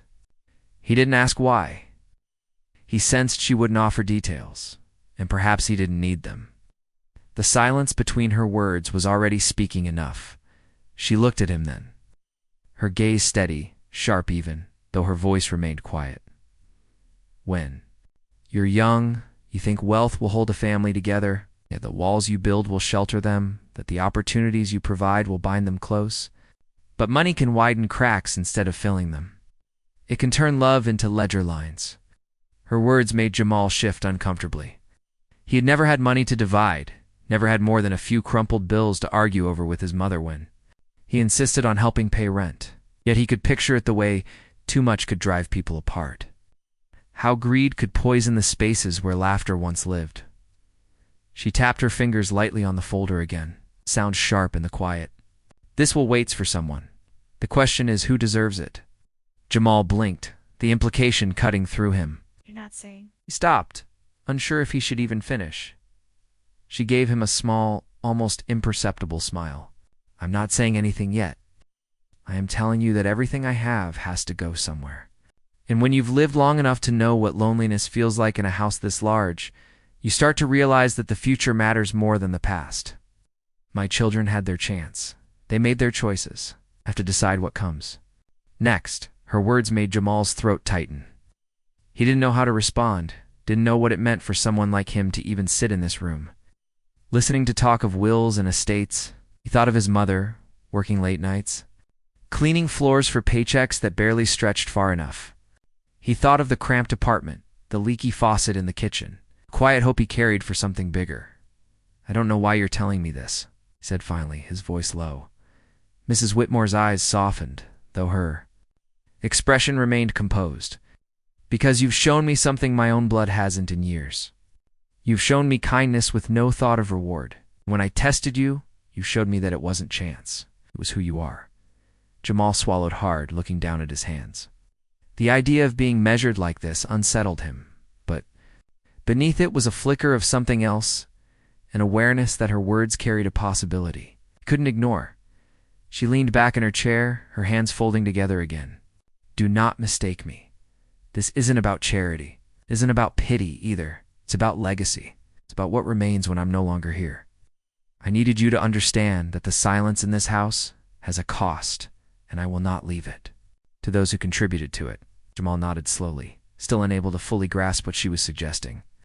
But certain of one thing, the silence in her voice was heavier than any wealth she could name. And for reasons he couldn't yet explain, he felt bound to it now. As though the weight she carried had shifted ever so slightly onto his shoulders too. The next time Jamal entered Mrs. Whitmore's study, the papers on her desk had been rearranged into neat stacks, as if she had been preparing for him. The rain had passed, leaving the windows streaked with fading droplets, and the faint glow of the setting sun stretched long shadows across the room. She gestured for him to sit, not with the air of a hostess, but with the gravity of a teacher, about to begin a lesson. His mother had dropped him off at the gate that evening, still cautious but less resistant than before. Jamal had promised to be careful, though even he couldn't explain fully what he was walking into. Mrs. Whitmore didn't waste words. She slid a folder across the desk toward him, the manila cover smooth under his fingertips. When he opened it, his eyes widened. Inside were printed sheets filled with numbers, tables, and charts. At first glance they looked like endless lines of code, but she leaned forward and tapped the top corner. "These are investments," she said. "Properties. Companies. Funds.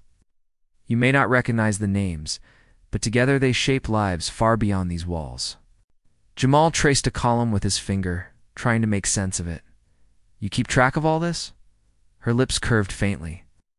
"Every dollar is a seed, Jamal. The question is whether it grows weeds or something worth harvesting. Too many people inherit money and let others plant for them. I've never trusted someone else to hold the shovel." She explained the basics first, her tone even patient. Stocks, bonds, property values, words Jamal had heard before but never fully grasped. She didn't speak as a teacher, reciting definitions, but as someone folding him into a conversation she had been having with herself for decades. She showed him how numbers on a page became buildings in a neighborhood, jobs in a community, scholarships. For students who would never otherwise step foot in a college classroom, Jamal leaned in, his elbows on the desk, absorbing it not with the detached curiosity he gave schoolwork, but with the urgency of someone being handed knowledge that wasn't supposed to be his. In classrooms, lessons felt like walls, rules, and formulas delivered without invitation. Here, it felt like doors were opening, each figure revealing a path he hadn't known existed. When he frowned at a section of property values, she paused. "What confuses you?" He hesitated before answering. "If you own so much, why keep the empty houses? They just sit there." Her eyes softened. "You're right to ask. Tea houses are wasted breath. That's why I give some to families who need them. Others become centers, clinics, libraries. Property has power, Jamal, but it only matters when it's used. Otherwise, it's just walls and roofs gathering dust." The simplicity of her answer startled him. It wasn't about hoarding, at least not in her mind. It was about shaping. She turned the page, showing him how funds were allocated, how trusts grew interest year after year. She spoke of compound growth, of how time itself was the most powerful ally in building legacy.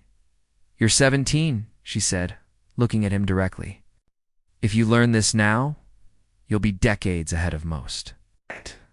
But only if you see money not as a finish line, but as a tool. A hammer can build a house or break one down. Wealth is no different."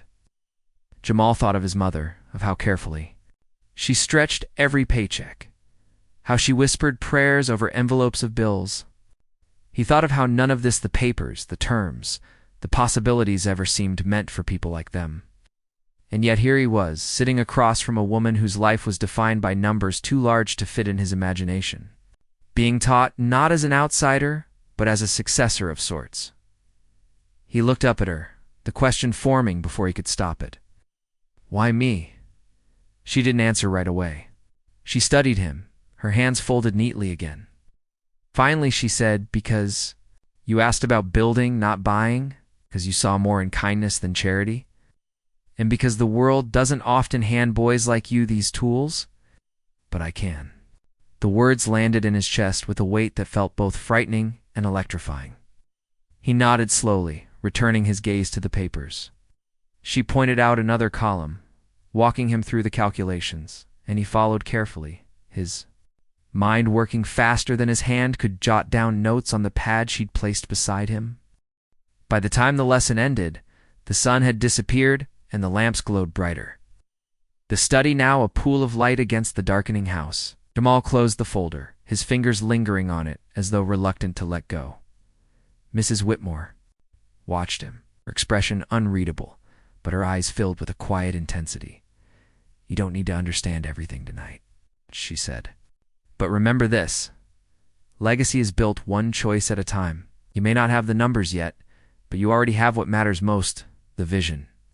Jamal carried the folder with him as he left, the papers heavier than their weight suggested. He understood, in a way he hadn't before, that what she was giving him wasn't just information. It was access to a world that had never been meant to include him, and that knowledge, he realized, could change everything. The whispers began softly, like the first breeze before a storm, and at first Jamal barely noticed them. Heard a comment in the gas station where he worked. 2 customers leaning near. The coffee machine, their voices lowered, but not enough to hide the words. That Whitmore woman's got that boy coming around all the time. Strange, isn't it? The other one chuckled, shaking his head. Strange or something else. You know how people talk? Jamal kept his back to them, his hands steady as he stacked bags of chips onto the shelf, but his ears burned. He knew the tone. He had heard it his whole life, suspicion dressed up as curiosity. Judgment disguised as casual conversation. By the end of the week, he couldn't ignore it anymore. At school, his friends teased him, half joking, half probing. So you're hanging out with the millionaire now? One said with a laugh, shoving Jamal lightly in the hallway. What's she giving you, man? Fancy dinners? The laughter that followed wasn't cruel, not fully, but it carried an edge. It's the kind that made it clear they didn't quite believe his answers when he brushed it off at home. His mother noticed it too. She overheard neighbors muttering on their porches, the same words circling in different mouths. Some thought Mrs. Whitmore had taken pity on him, like he was some charity project to ease her loneliness. Others assumed darker motives, their voices sharp with prejudice when they thought he wasn't around to hear. Jamal could feel the unease settling around him like smoke. It's creeping into every corner of his days. One evening, while walking home from the bus stop, he passed a group of older men gathered outside the barber shop. Their conversation stilled for a moment as he walked by, their eyes following him. He didn't need to hear the words to know what they were thinking. He felt it in their stares, the way they held him in the space between respect and suspicion. At first, Jamal tried to ignore it. He told himself their whispers didn't matter, that what was happening between him and Mrs. Whitmore was beyond their understanding. But the weight of it grew heavier with each passing day. Every time he entered her house, every time he sat in her study and listened to her talk about investments and legacy, he carried those whispers with him, an invisible burden pressing down on his shoulders. Mrs. Whitmore seemed aware of it too. One afternoon, after a particularly long lesson, she closed the ledger she had been showing him and looked at him with a quiet sharpness. You've heard them, haven't you? Jamal hesitated before nodding. Everyone's talking, he admitted. They don't understand why you'd spend time with me. Some of them. They make it sound wrong. Her expression didn't change, but her eyes grew colder, like steel sharpening under pressure. People fear what they don't understand, she said simply. They always have. If I had listened to them my whole life, I would have built nothing. Do not let their whispers decide who you are. He wanted to believe her words were enough, but they didn't quiet the sting. It wasn't just about him anymore. He saw how. His mother flinched when she caught the looks of neighbors at the grocery store, how she pulled him closer as if to shield him. He felt the judgment in the air, a quiet verdict that said he was out of place in a mansion built on marble floors. 1. Saturday, when he returned home after helping Mrs. Whitmore organize her correspondence, his mother sat waiting at the kitchen table, her face weary. "You know they're talking about you," she said, her voice tight. "They think she's using you for something, or that you're using her." Jamal sat down across from her, his hands clenched. "I'm not using her, Mom. She's teaching me things nobody else would even think to show me. And she's not using me either. She trusts me." His mother sighed, pressing her palm against her forehead. "I believe you. But the world doesn't, and you know how quick they are to turn against a boy like you." The truth in her words cut deeper than the whispers. Jamal had grown up knowing suspicion followed him more closely than it did others. Every step into a store, every sideways glance from strangers, every careful word from teachers who expected less of him. And now, even when something good had finally come into his life, the same shadow followed. But in that moment, he also felt a resolve rising. In him, quiet but solid, he thought of Mrs. Whitmore in the dining hall, alone at a table built for 20. He thought of her steady eyes as she asked what he would do with real opportunity.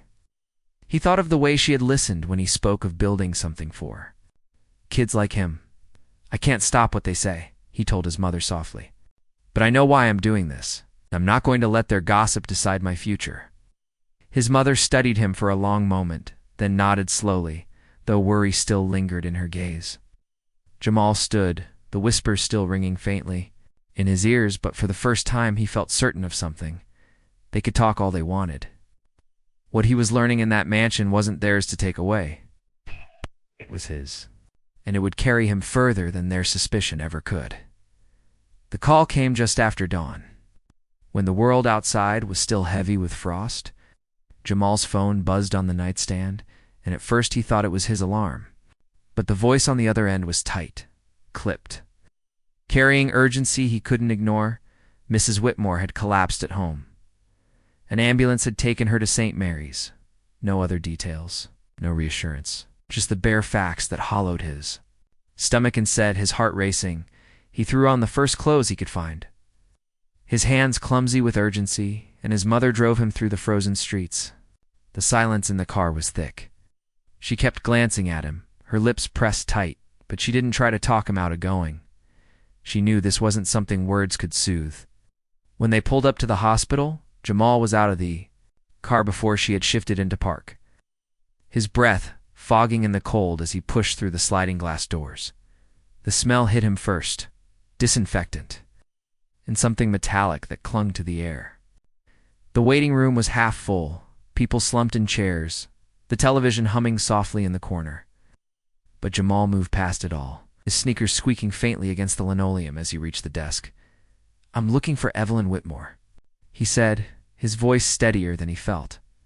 The nurse checked the chart, her eyes flicking briefly over him with a mixture of curiosity and formality. "She was admitted this morning. She's in intensive care. Are you family?" The question caught him. For a moment he didn't know what to say. He wasn't family, not by blood, but the word no felt wrong on his tongue. He opened his mouth, hesitated, and then his mother's voice came from behind him. "He's with her. Do you want to see him?" she said firmly. The nurse studied them both for a second longer, then nodded. "Room 214?" But only for a few minutes. The hallway stretched ahead like a tunnel, the overhead lights casting a sterile glow. Jamal's chest tightened with every step, his palms sweating despite the chill of the morning. He reached the door, pushed it open, and the sight inside made his throat close. Mrs. Whitmore lay in the hospital bed, her body small against the expanse of white sheets. Machines surrounded her, their screens blinking with lines and numbers he didn't understand, the soft beep of a monitor marking each fragile heartbeat. An oxygen tube rested under her nose, and her skin looked pale, almost translucent. Against the stark pillow, Jamal stepped closer, his legs heavy. He had seen her poised, sharp, commanding in her study, He had seen her strong, even in loneliness, her spine straight as she spoke of legacy and wealth. But this vulnerability was something he hadn't imagined. A doctor entered quietly. Adjusting the four at her bedside, he glanced at Jamal and his mother before speaking. Mrs. Whitmore suffered a collapse early this morning, her heart. We've stabilized her for now, but her condition is serious. She'll need rest and will run more tests today. Jamal's voice cracked, despite himself. Is she going to be okay? The doctor's expression was professional, but the pause before his answer spoke volumes. We'll do everything we can. For now, she needs peace. Short visits, quiet voices. When the doctor left, Jamal pulled a chair beside the bed. He sat down slowly, his eyes fixed on her frail form.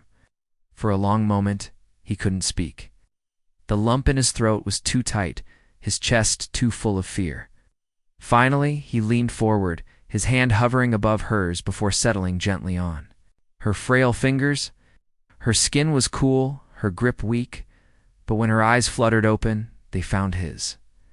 You came, she whispered, her voice thin, breath catching on every word. Of course I did, he said quickly, swallowing hard. I wouldn't be anywhere else. A faint smile tugged at her lips, but it faded quickly as her eyes closed again, her body sinking deeper into the bed.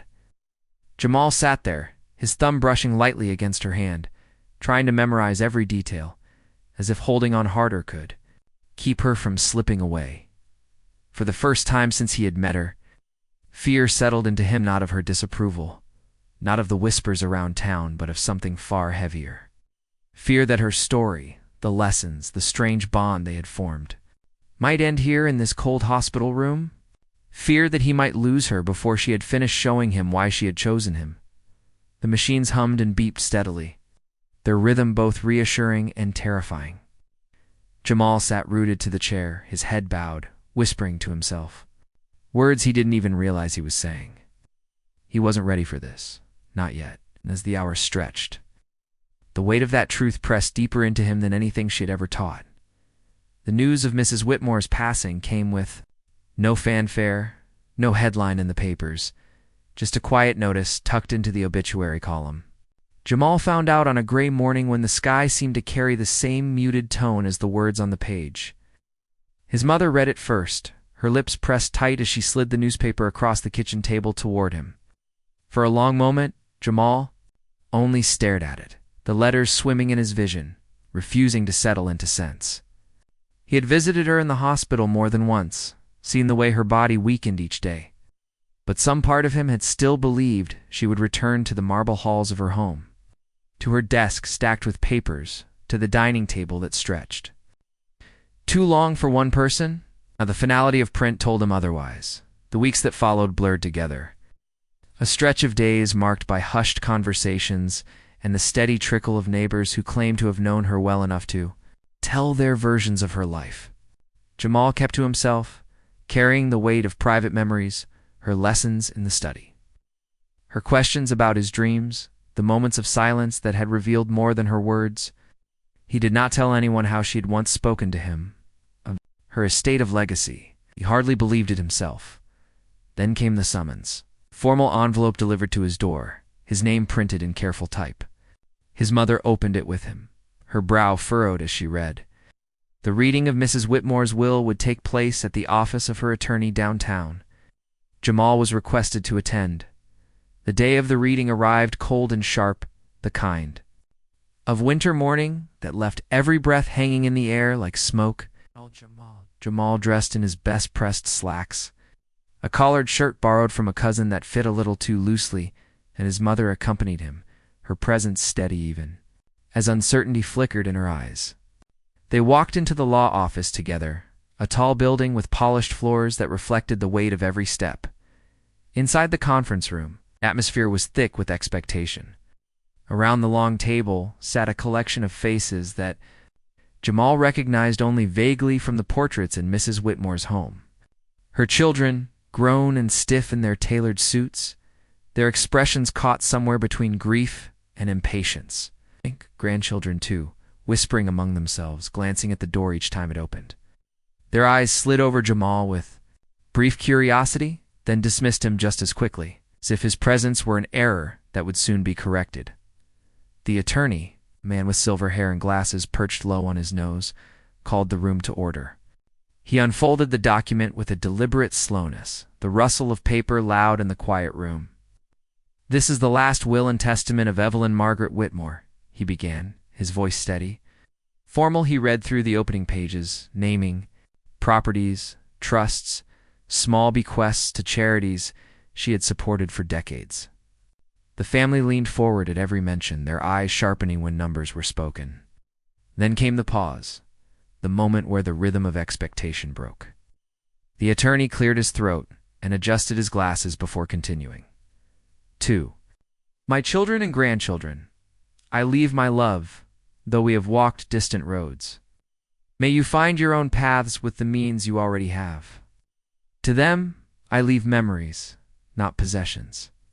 A ripple of murmurs broke around the table, the stiff lines of mouths tightening, brows furrowing. Jamal sat still, his hands folded in his lap, unsure if he had heard correctly. The attorney went on. To Jamal Harris, whose kindness was given. Without thought of return, I leave the remainder of my estate. May he use it not to live in marble, but to build with purpose. He has shown me that legacy is not blood alone, but action. This, I believe, will outlast even the Whitmore name. The silence that followed was heavy, broken only by the shuffle of a chair as one of her sons leaned forward, his voice sharp with disbelief. This must be a mistake, he said, his tone cracking. She barely knew this boy. But the attorney shook his head firmly, tapping the page with one long finger. There is no mistake. These are her words, written clearly and witnessed properly. This is her will. Jamal felt every eye in the room turn toward him, a mixture of shock, anger, and something colder he could not name. His mother's hand found his beneath the table, squeezing once, steadying him. He sat frozen, the words echoing in his head, louder than the whispers of discontent circling the room. He hadn't come expecting anything. He thought his role ended at the grocery line, at the hospital bed, in the study where she spoke of numbers and legacy. But now her voice had reached beyond her life, cutting through the silence of expectation, leaving him with something far larger than he had ever imagined. The will was finished. The murmurs rising louder, but Jamal heard none of it. He was still, hearing her words, the ones written for him, the ones that would not let him go, not to live in marble, but to build with purpose. And in that moment he knew the story was not finished at all. It had only just begun. When the room finally emptied, when the relatives with their bitter glares and tight voices had filed out in disbelief, Jamal remained seated. His mother stayed beside him, her hand still steady on his, though her eyes betrayed the storm of questions rushing through her mind. The attorney waited patiently, gathering the remaining documents into a leather binder. But even his professional detachment couldn't conceal the way he occasionally glanced at Jamal with quiet curiosity. It was not every day, after all, that a 17-year-old boy left a lawyer's office as the sole heir to a fortune meant to last lifetimes. Jamal sat in silence, the words of the will replaying in his head like a recording he could not stop. Not to live in marble, but to build with purpose. He had not known what to expect when he walked into this place. Maybe he had imagined being dismissed after a brief acknowledgement, told he had been left a small token of gratitude. But never. This never, the vast weight of an estate that stretched across properties, accounts, trusts, and influence. And yet beneath the shock, there was a flicker of clarity. The memory of the grocery store checkout line when all of this had unknowingly begun. The attorney finally spoke, his voice gentler now. She was very deliberate, Jamal. Every word of that will was chosen carefully. She told me more than once that what mattered most was not what you would inherit, but what you would do with it. She believed you could carry her vision forward. Jamal swallowed hard, his throat tight, wanted to ask why her faith had fallen on him. Why a single act of paying for someone's groceries had grown into this. But he already knew the answer.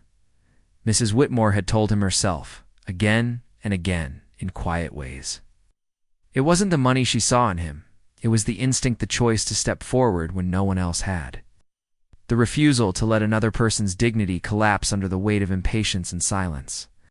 He remembered her eyes the first time she said his name at the grocery store door. How carefully she had tucked it away, as if storing something precious. He remembered the lessons in her study, the slow unfolding of her trust, the questions. She had asked not to test his intelligence, but to measure his heart. And he remembered her voice, thin and fragile in the hospital bed, whispering, "You came." As though his presence alone had been proof enough, he rose from the chair slowly, the weight of it all pressing against his shoulders in a way that felt both terrifying and grounding.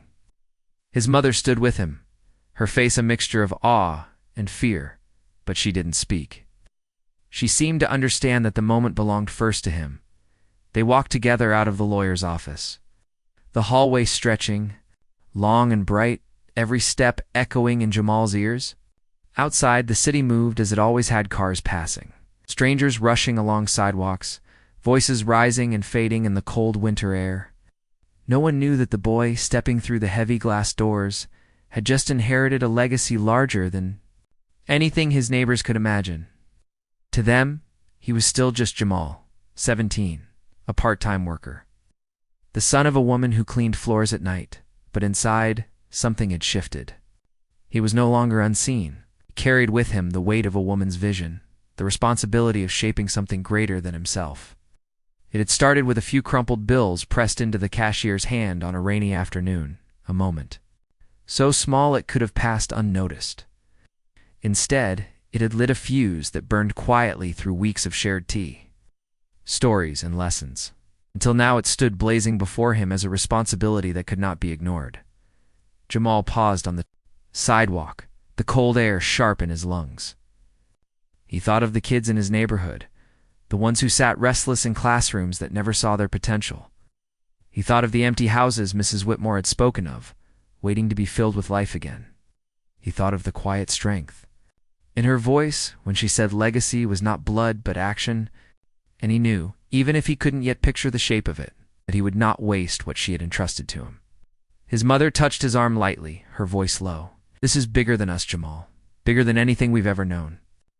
But she saw something in you, and I think she was right." He nodded, the truth of it settling deeper with every breath. He wasn't being handed an escape from the life he knew. He was being handed the responsibility to build something new, something that would last, something that would outlive even the whispers that had once followed him. As they walked down the steps together, Jamal felt the weight pressing on him, not as a burden, but as a mantle. The world would still doubt him. The neighbors would still whisper. Suspicion would still linger. But none of it mattered as much as the quiet promise he now carried. He had been chosen not for what he had, but for what he gave, and that truth, he realized, would guide him more surely than marble walls or stacks of ledgers ever could. The city lights flickered on as evening settled, each one glowing against the dark. Jamal lifted his head, his breath forming clouds in the air, and for the first time, he didn't just feel the cold of winter. He felt the fire of responsibility, alive and insistent, reminding him that the story Mrs. Whitmore had begun was now his to continue.